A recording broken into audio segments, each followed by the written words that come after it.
I didn't go to college and make this amount of money. So Right. then I jumped into the corporate world. I went from making like 30 grand to like 58 grand. Nice And increase to start. yeah, and I was just like, but I was, remember I was in the state of Delaware. So that I had to jump to, where was that at? Minnesota. I moved to Oh, Minnesota oh to make the boy. 58 grand, but that was doing fee for service accounting, which is basically I worked for United Healthcare. They say, hey, I broke my pinky.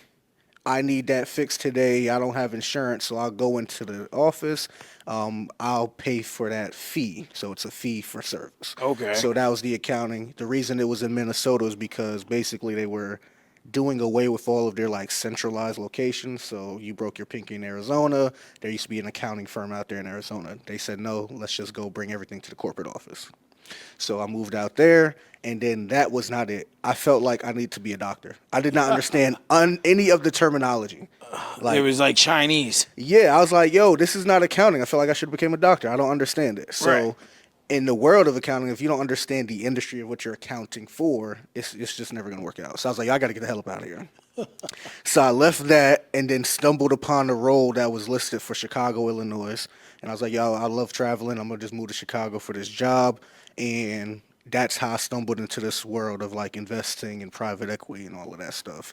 When I first started out, basically what happens is that the DC folks and the New York folks will shake hands to kiss the babies to say, Howard, come invest with me.